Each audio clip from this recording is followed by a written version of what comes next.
Work on the Belfair State Route 3 widening project has hit a milestone. State Department of Transportation spokesman Doug Adamson explains. We're right around the halfway mark, so crews will continue to work. Right now, drivers are enjoying the added turn lane on the southern end of the project by the Thieler Center, as well as up north. Adamson describes work that still needs to be done. A lot of the work remains to be done includes building the grade between driveways. So we had to raise the grade through the area, and now we're connecting that grade for driveways through the area. So some of the work isn't weather dependent at this time. Much of the work near Belfair wetlands dealt with drainage and treatment of stormwater runoff. We spent a lot of time on drainage systems. We worked on getting infrastructure in there to keep water from getting on the road in the first place. There's some storm treatment that we've done in there to be able to treat the storm water after it comes off the asphalt and clean it up. Of course, a very delicate ecosystem through the area, very important, and that's something we want to get after, taking care of the environment, good environmental stewardship. Adamson says work on the Belfair Highway widening project should be completed next summer. Another summer project nearing completion is fish-friendly culvert work near Little Skookum Creek, crossing State Route 108 off U.S. Highway 101 in Kamilche. Basically, we took outdated culverts, small, undersized, which are barriers for fish.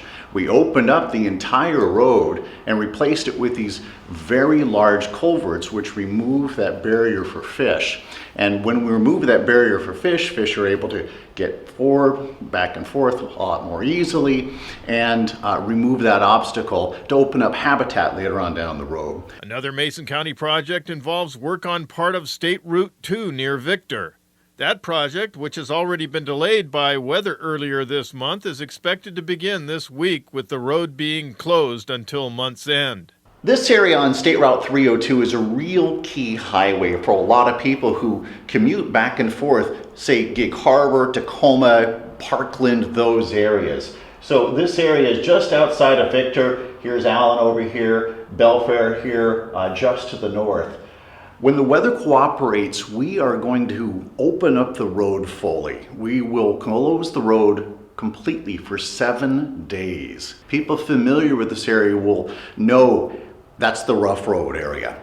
We know how that is a rough road through the area. We're taking care of it. The situation is it's erosion. In that area, the roadbed is sinking. So in order to get it, we've been putting asphalt on top, putting on asphalt, but it winds up eroding a little bit further. I'm Jeff Chu for iFiber One News. We, the people, need to be vigilant, and we need to work together, and we need to educate ourselves on the environment. I grew up on Hood Canal, and when I was a little girl, I walked along the beaches, and the oysters out there were as far as the eye could see. So that's why the environment is important to me, and we have to stay vigilant, and prevention, I think, is going to be the biggest thing. Keep the pollution out of the environment.